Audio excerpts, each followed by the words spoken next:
And you're very welcome back to the World Cleanup Day show. Jim, trying to distract me over there. You don't know who Jim is because he's off camera, but you'll meet Jim later on. He's a messer and he was trying to make me laugh there just before we went on air. But of course, Jim, we're professionals here, aren't we?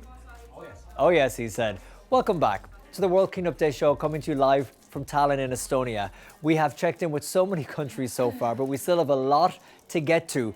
But let's get an overview of how things have been going so far and what the cleanup has been like. I'm joined, like the last time, the very start of the show, by Heidi. Heidi, what has it been like so far? Give us an update. Well, it seems that things are happening around the world, and there are just few countries who have been postponed because of the COVID or heavy rains or whatsoever, but not so much. Currently, just 4 countries. Do you believe it? That's amazing. And the rest is doing. That is incredible. And even I was surprised. We checked in with Lebanon. Yeah. A while ago. Yes. And one of our volunteers here was talking to Lebanon. Then we went and got a video report for a country that not only has the coronavirus, but had the huge explosion, recent civil war. And Absolutely.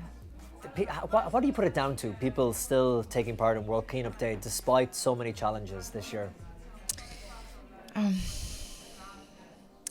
I think it's something with a question about humanity.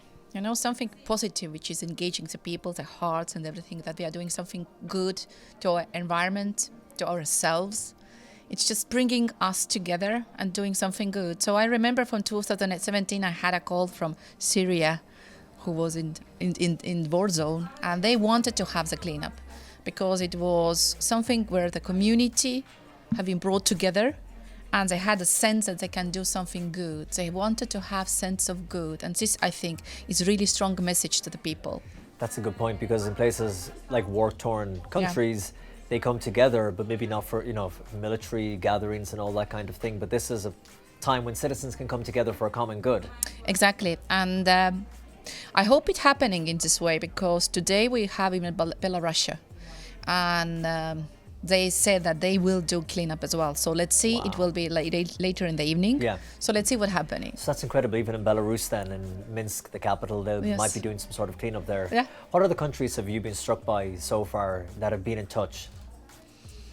I know Iran, we checked in with a while ago. With whom? Iran. Iran, yeah. Iran is doing really well. And they had really, really great successful cleanup already yesterday and day before. And they had different kind of really spread cleanups with small groups, of course.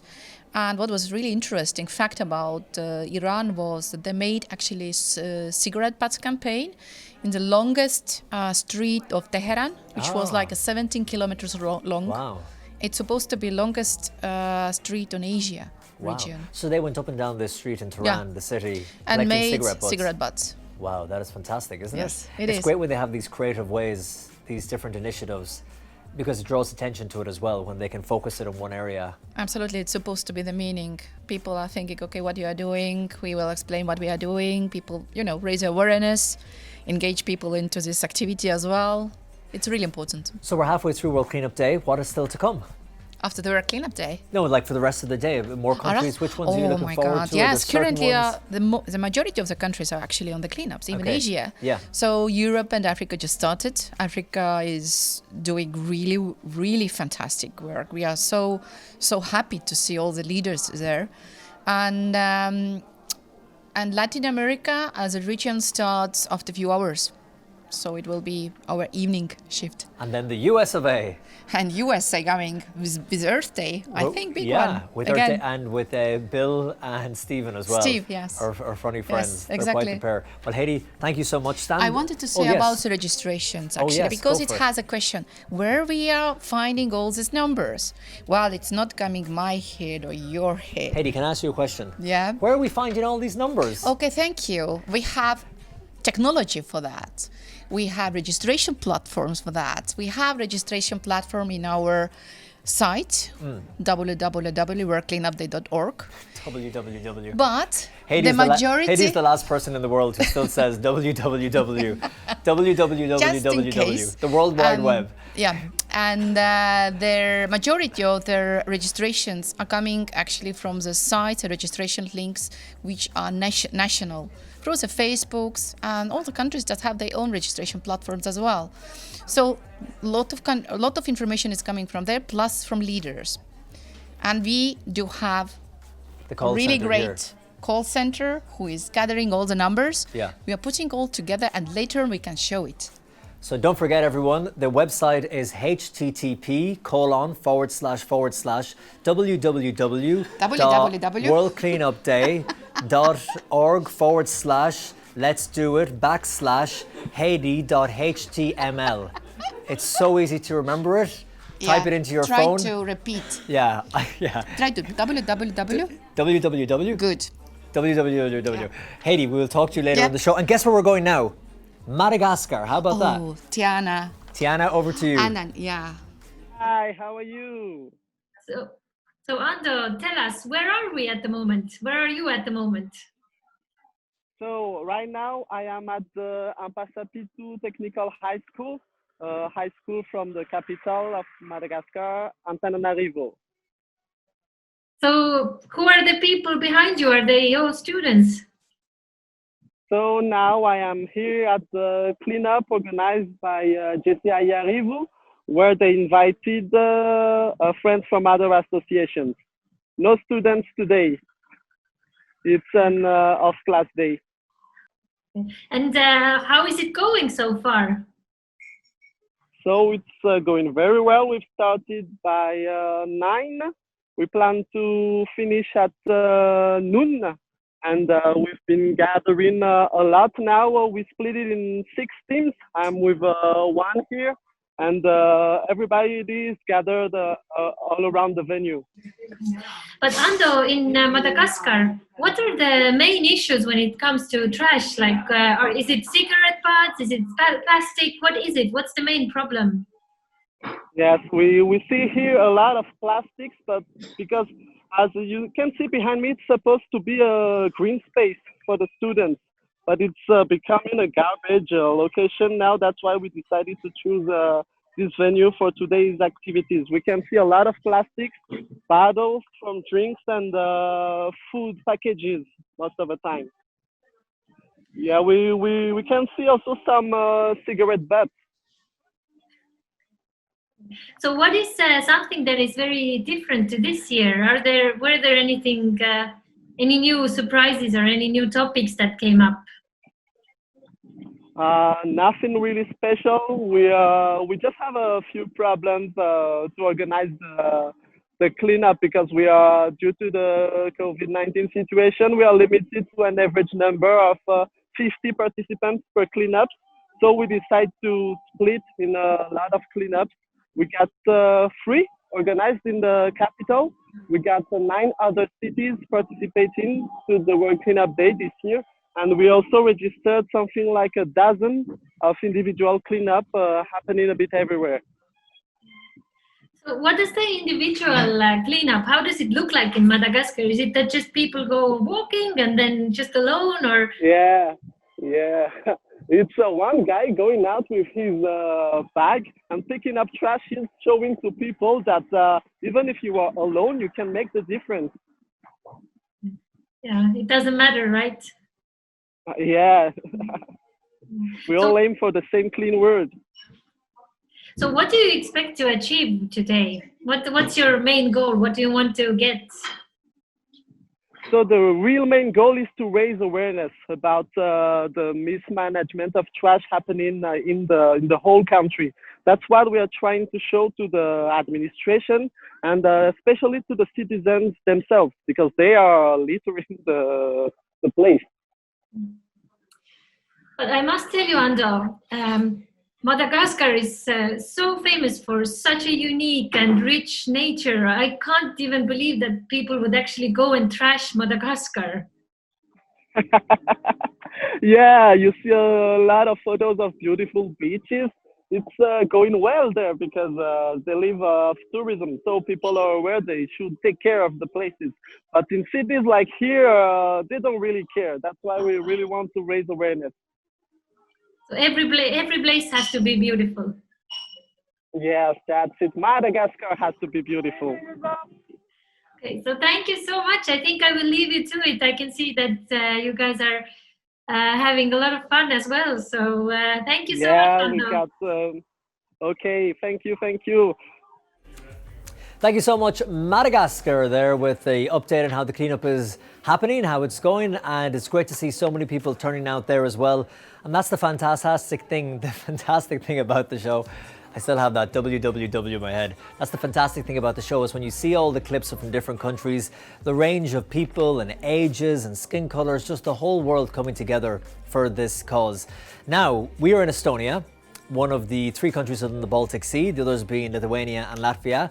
So next, we're heading right next door to Latvia to find out how the cleanup is doing there. Hello, neighbour Latvia. Hi from Latvia. Hi. So Yes. what's going on? Where did you take us? So it's here a little town, Valdemar Pils, but today it's a really historic town because they are opening the first happiness tree park. So what we are doing during this cleanup, we actually plant our trees of happiness. Because for 10 years or more now, we have a tradition that we have these big cleanup days in spring, so that in autumn, usually Latvians plant trees. It's a national tradition for years already. And we are not just planting trees, but we are saying that every tree is planted for the happiness of our family, of our cities, and of Latvia itself. So that it's really something important going on. We have interactive map so that everybody, starting from school children to every inhabitant, the private companies, the state president that is coming here in half an hour. So we are planting these trees for happiness and health, not just of Latvia and our families, but for whole planet. So we say that planet health matters. And that's why we need to not just clean up, but also to plant trees and to plant our best ideas for the future.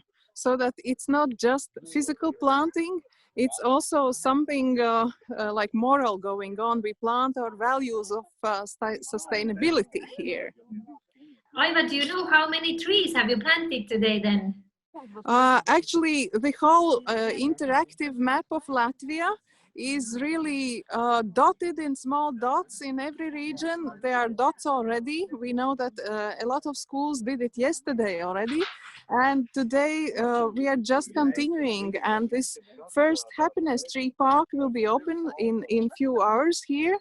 And we hope that every city in Latvia in coming years will have its own park of the happiness, where everybody as citizens movement, every citizen can come and plant a tree for the family and for Latvia and for the planet. I wanted to ask, so you said that most of the cleaning is done in spring, but do you have some other activities this autumn today as well, like some cleanup or something? Yes, so more than 10 years we have big cleanup days in during the spring. And then its usual number, it's more than 10% of our society is going out. So about 200,000 people every year in the springtime. That's a real national tradition. And in autumn, we do not have so trash to collect anymore. So we really want to go one step ahead and do more landscaping and do more planting trees and trees of happiness for our planet. Thank you so much for this. Yes, bye. Bye. Goodbye and thank you, neighbours. Latvia, good to see so much cleaning happening there. And that was a rural countryside location, but I'm sure in Riga, the capital as well, there's some cleaning happening there too. So great to see your neighbours doing so well as well. This is the World Cleanup Day show coming to you from Tallinn in Estonia. Now we're going to keep on moving, and next we're checking in with Syria. Hello, Mai from Syria, and joining. Hello, Sylvie. Hey. So, where are you exactly? Now I'm in a bar in a city of Tartus on the coast of the Mediterranean. It's kind of small city. We are now in. You can see the children games around me. Yeah, is it like a park? I can see like a park around it. Yeah. Okay. I have also the people, see. People. Oh, excellent. Yeah. Hey. So, how many people are participating? In this small spot, we have only like 30 people just in this spot because it's we are trying to keep social distancing, and so in this spot we only have 30. But yes, in Al Suwaida we have like 150 people, and many in the countryside, local community and such, and also we have Sudan homes, and so we have tomorrow also.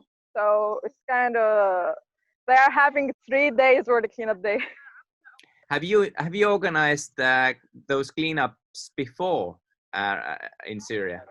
Yeah, Syria, I've been participating since 2018, and for me, my first experience was 2019, and we organized like some really big one with uh, about 10 or 15 spots in Tartus, and almost like 1,500 people. Do you have any words, any encouraging words or inspirational words for other countries you would like to say?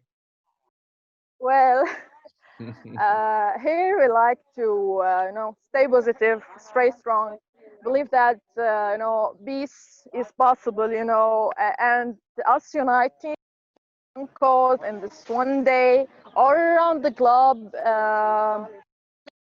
The biggest illustration for the word peace. We are in peaceful movement to remove trash for planet. So I think it's great. And no, that's it. Excellent. Excellent. Thank you very much, and hopefully, peace will return to Syria, and future will be bright over there and clean. Thank you so much. Thank you, Mai from Syria. Bye bye. Bye bye.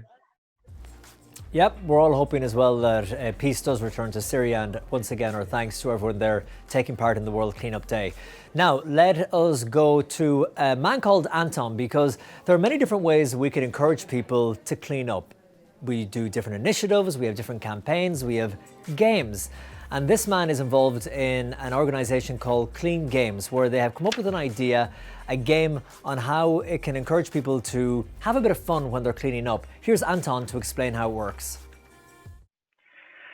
In Estonia, there is a game that is running right now, I believe, and you register in advance or before the event. You have a mobile application. There is a map. There are some littered areas marked on this map, so you can run to this area with a bag and collect all garbage you can find. If you collect it separately in different bags, for example, you collect plastic in one bag and glass in another bag, you get more points. With these bags, you get to another point where a volunteer stands, and she gets these bags, assess the game points number, and enrolls these game points to you. And you can see this number in your mobile application. The rating is online on the website as well and in the app, because it's a fun way to talk about serious problems. And this gamification allows us to attract wider audience, not only activists, but also families with kids, people who just want to have fun together on the weekend and do something good at the same time. Anton, thank you so much for that update. Anton there in Russia. And now we are going from Mother Russia all the way down to South Africa. South Africa is one of the newcomers, and when it comes to trash mapping, they've been involved in the World Cleanup Day for a while now. And let's find out as we talk to David Shields. What's it like there, David? Hello, everybody. Thanks for having us. Wonderful to be here. So where are we at the moment, and how has the day been? So we're currently here in Blue Downs, Cape Town, South Africa. We have over 30 cleanups happening simultaneously. This is the first of our many stops. It's a wonderful, wonderful place. We've got an organization here called River Cleanups, cleaning up this entire canal, which eventually leads into the ocean. So people doing the Lord's work. We've already collected 100 kilograms at one site in 1 hour. So you can just imagine how much we still have to go. So 100 kilograms of what? What's in the trash? So there's so many different things. A big problem here is nappies. There's a lot of nappies going into this canal. We've got PET plastic bottles, of course, cigarettes, and pretty much anything you can think of. There's tires here. There's different kinds of plastic bolts and nuts and screws. So really, it's everyone's pickings for today. David, I really want to know, how does it look like if you clean the river? Well, let me show you. The guys have been hard at work.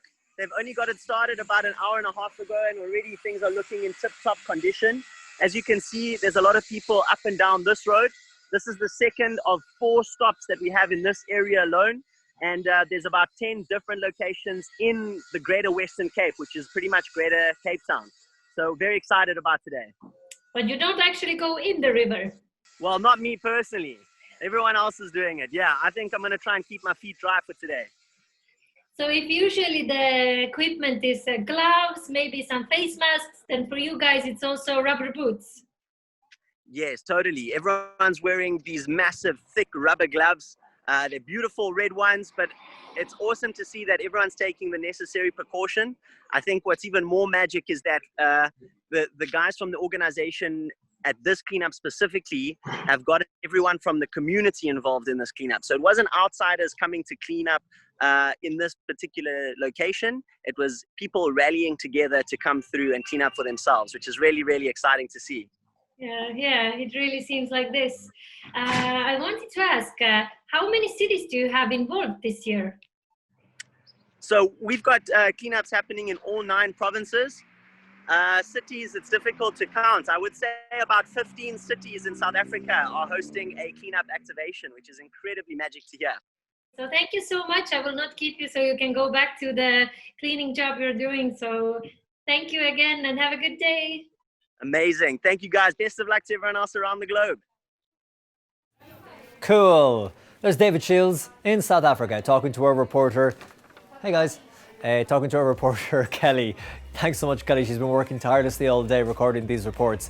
Now, we're heading from South Africa and we are going to a story now about a company who specialise in trash mapping. And the person we're talking to there is Lucia Kelnarova.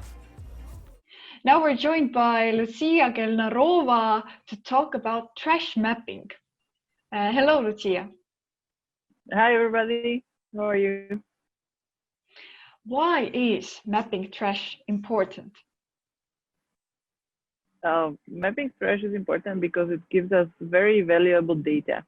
And what data does for us is that it brings credibility, because it's very different when you are planning a cleanup and you talk to potential donors or you talk to media and you just say like, we want to, go out and clean the streets, comparing to when you say like, we found 20 illegal dump sites and we are going to clean those, right? So it helps us with credibility, it helps us with communication, it helps us to get funding, but at the same time, it makes easy to plan where you should go, where you should send your volunteers.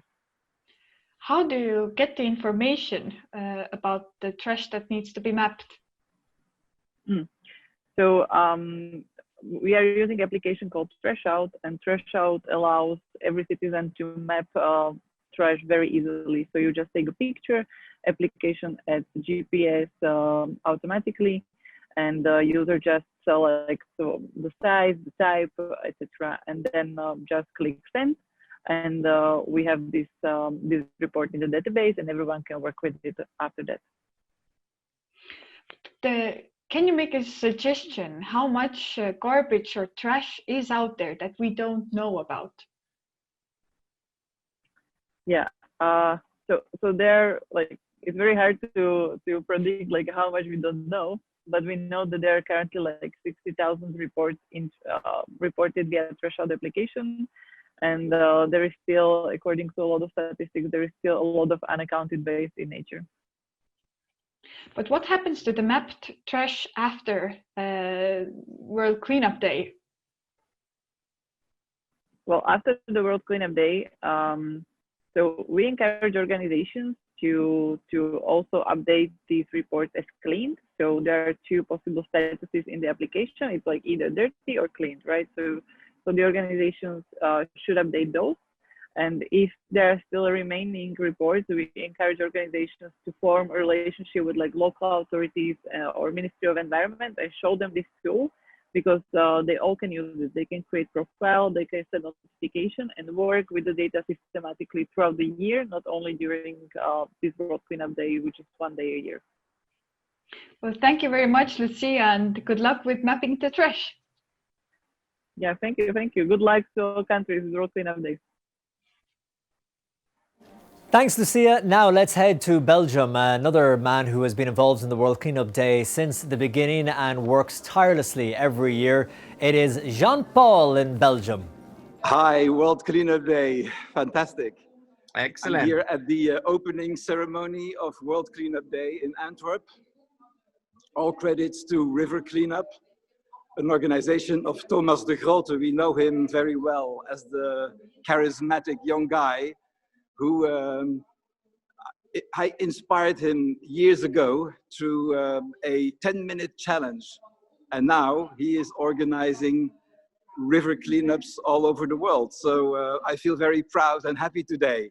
But foremost, I want to say a big hello and thank you to all the organizers at World Cleanup Day for bringing together so many millions of people. And it is just fantastic to be part of that greater, fantastic group. Thank you. Thank you indeed. Is river pollution the main issue, environmental issue in Belgium? Well, you know, my opinion is if we all clean at our front door for 10 minutes a day, a big problem would be solved. Years ago, World Cleanup Day told us to cure people from trash blindness. Indeed, you can talk and you can chat and you can try to talk to people about pollution and the problem, but if they are blind and deaf, they don't hear what you say. So there is indeed a big problem, not only in the rivers. The trash comes from our streets and goes into the rivers. So we have to, at the source, we have to cut it at the source. So that is actually what is the bigger meaning of it all. So obviously a cleanup day is a great way to raise awareness, but are there any other ways to how you raise awareness about pollution in Belgium? Well, raising awareness comes through action, not through words. That's why I decided 1,599 days ago, tomorrow it will be 1,600, that I I just roll up my sleeves and just show other people that there is a problem, and they watch you with big eyes while I, living in a nice area and having had my career as a businessman, etc., that I do what I do. And if we would all do that little gesture every day, we would inspire so many people not only to be part of a big movement, but also doing something, because it is by action that we get the thing done. Thank you so much, Jean-Paul, there in Belgium. Now, we're coming to you live from the city building, City Hall here in Tallinn, Estonia. We have volunteers everywhere who are making calls, collecting data. Let's go meet some more of them. Come with me. Come on. Take you by the hand. You coming? Hello there. Hello. How are you? Good. What is your name? Lisette. And are you freezing cold? Yes, always. Always freezing Always. cold? You've got this big layer on. You don't think it's warm in here? No. What are you working on at the moment? We are searching for visuals for the social media posts. You're looking for some visuals. What kind of visuals? Like pictures people send us. Oh, I know or, a picture is a visual, but are there certain types of images you're looking for? Well, our volunteers' pictures are the best. Okay, nice. And have you found any really beautiful ones so far? A few, yeah. A few, okay. Yeah. What We'll is it? see them. It says here on your mask, Mia and Lila. It's Estonian brand. Google it. There you go. You're advertising for the Estonian brand. Thank you. And I know you love talking on camera, don't you? No. No, not at all. All right, let's go over here because your friend loves talking on camera. I'm not sure about that either. So you're working on the same thing. You're doing the graphics. You're using Photoshop. Yeah, we are actually using the Illustrator and Photoshop at the same time. So Wow, we're putting check you together facts and then also the pictures like Lisette. Nice. How did you get involved in World Cleanup Day? Actually, I already got involved like 2 years ago when it's the first time here in Estonia. Oh, were you in the university as well? Yeah, For 24 hours? Almost. I made it like 16, so then I died. You stayed away for 16 hours. I'm trying this year again. And what did you do? You just went home and went to bed? No, I was cheering a little bit and then I fell asleep. So You fell asleep in university. Well, these are very reliable volunteers that we can count on. So how long have you been awake for now? I started today at 4 a.m. So Wow. Okay. quite some time. So I'm going to be here definitely until 10 at least. Yeah, and what do you have typed there on the screen? Please do not fall asleep again. Please do not fall asleep again. Stay awake, stay awake. So what's the trick for staying motivated and staying awake for 24 hours? How do you do it? It's coffee and free candy. Coffee and free candy, my friends, and keep it nice and warm. Yes. So what's the plan for the rest of the day? What do you still have to do? We still have to get all the facts and the data to the world. How many we have, how many tons we have cleaned, how many people have participated, and so on and so on. That people would see how many awesome people we have included in this project. And finally, you're both Estonian, aren't you? Yes. What's the best thing about living in Estonia? I knew this question was gonna come. What's wrong with that question? It's not a trick question. It is, but I think it's the people, the nature that we were cleaning it, but still we have pretty good and beautiful nature. The same answer. The same. This stole mine. Ladies, what do you like? Okay, where are we going next? We're going to go to Romania, isn't that right? Yeah. Now, Romania are talking about mapping. Mapping is so important, isn't it? It is. So, for the audience at home now, hold that microphone and tell them why mapping is so important, trash mapping, and introduce Romania into the camera. You're live. No, you do it. Go for it. Go. Trash mapping is very important, and from Romania, here's why. Hello to you, Ionut Iordacescu, the leader of Let's Do It Romania. Hello, Eget, from Let's Do It Estonia. Well, Romanians have come up with a clever cooperation project that you wish to spread all over the world. Can you please tell us about it? Yeah, we had the idea that we can do cleanups with volunteers, and we'll do the cleanups with volunteers every year just to spread and to aware the message that it's littered the planet. But we need a stronger force, and the local authority is a stronger force. And then we said, okay, let's check the laws and let's say how we can mingle the laws, the volunteers from Let's Do It Romania and authorities to clean the planet, the Romania. And we started a big campaign using Trash Out, and we built a solution, a platform in-house called 4B that is taking all the data from the Trash Out and is generating like a ticket for a pile.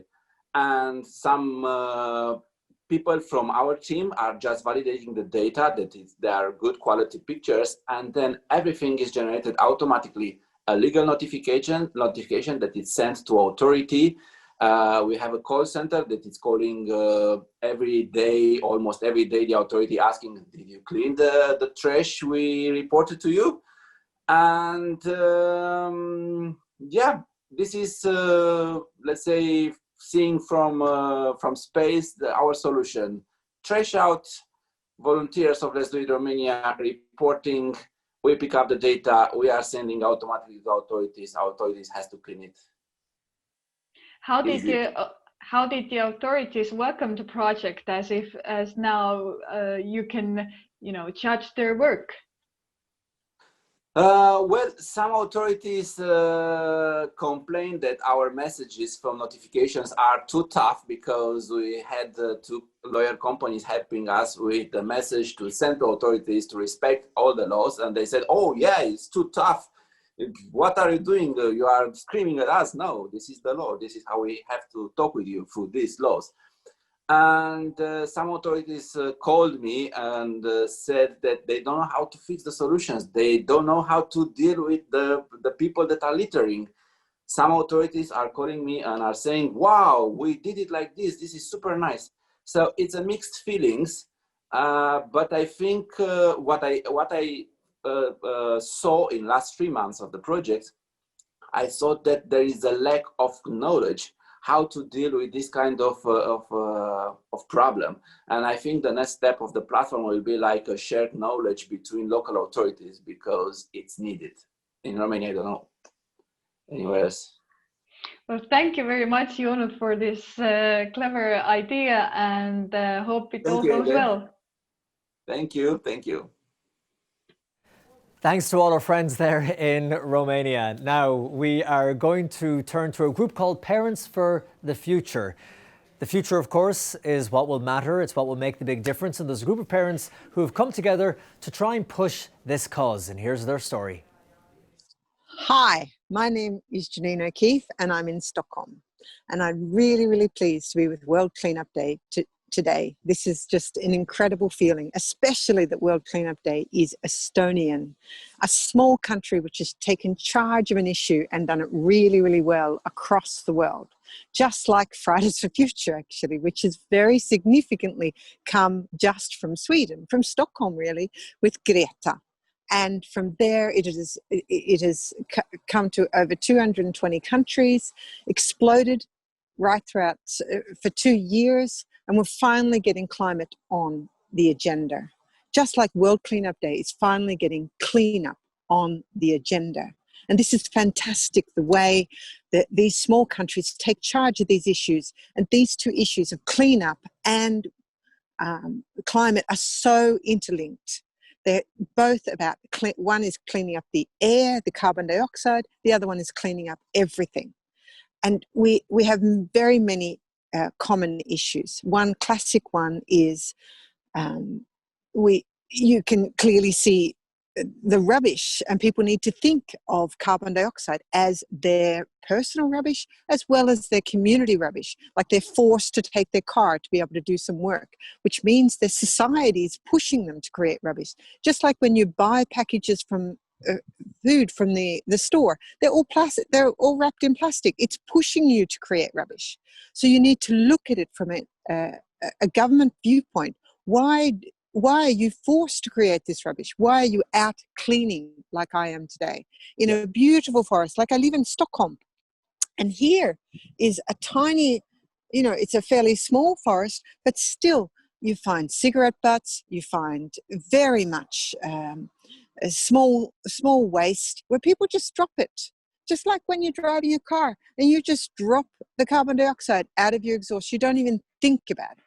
So we can talk about it from a consumption viewpoint and blame these people, but that really doesn't help. We need to help them understand that they need to lift their voice to power. They need to change the system.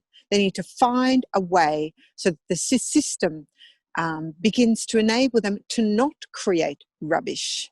We see this in many, many dimensions. So, for example, with if we take from a carbon dioxide viewpoint, how many goods which were created very, very well in Stockholm and Sweden 30 years ago have now been pushed into China and India, and therefore in order to buy those goods, you have to emit more emissions with the transport system to get them to you. That's not your fault. That is the system's fault, and that's why we call for system change. And how can we act on an individual level? What can we do with your Fridays for Future movement and our Let's Do It World movement? What individual actions can people take? Okay, so you as an individual can, of course, begin to consider what you actually consume. Like people often talk about no meat, no cars, and no plastic. These are all good moves. But the truth is, when you push that on somebody else, you create guilt. That guilt means that person goes home and does their homework and starts to fix up their own life. They don't begin to fix the system because they feel too guilty to speak truth to power. So the truth is, the striking mechanism that Fridays for Future, I think, and the community process of World Cleanup Day, where groups of people work together and talk about the systematic problem of rubbish. Thank you. In terms of individual and collective action, we are working in difficult times right now. COVID has placed restrictions on social movement in many places. Are there any considerations around that and the activities that you might have planned with you and your teams for the World Cleanup Day event? During the day today, there are many groups across Sweden going out to clean up. They're joining the World Cleanup Day. Many groups will wear masks, even in the open air. Sweden is a place where COVID is treated slightly different than many Northern European countries, but still people actively reduce any form of contamination to each other. There's a lot of talk in the news about these masks creating a problem in and of themselves around the pollution. Have you come across any of this? What are you doing? Are you using single-use masks or are you using cloth masks and reusable ones? Have you come across this issue? I think the best masks are the one which actually have a symbol on it, which like Fridays for Future or World Cleanup Day or Stop Preem-RAF. I don't know if you're aware, but the Swedish government is allowing more fossil fuel industry infrastructure to be built. And so therefore that's a big campaign here. I think single-use masks are necessary for some people in some situations, just like it's very hard to reduce plastic in the hospital industry. Once again, you can easily get into blame and pinpoint that person, they didn't take enough care, and then that person will back away from requiring the system to change. So I'm very against being very pinpointed about one person's decision at one occasion. But cloth masks and creating your own masks, and definitely using masks which show what you stand for and speak truth to your community about what you want changed, for example, World Cleanup Day on the mask, would be great. Thank you so much, Janine in Stockholm, Sweden. Great to talk to you, and thanks to Jim as well for that fantastic interview. Well, that's just about it for this World Cleanup Day live show. Don't forget, if you are cleaning somewhere, anywhere in the world, if you're a group leader, if you're part of a group, we want to see your images, your videos, your pics, everything you got. Send it to us on the World Cleanup Day Facebook page, the official page, and send it to us on the World Cleanup Day Instagram account as well. So we want to see what you've been doing and how you've been getting on. We still have more shows to come throughout the day here live from Tallinn, Estonia. This, of course, is a 24-hour global cleanup. So we're going to be here for the whole movement, bringing you news from all the countries. We don't want to miss any of them, and we certainly don't want you to miss them either. But until then, thanks for watching. We'll see you in an hour live from Tallinn, Estonia.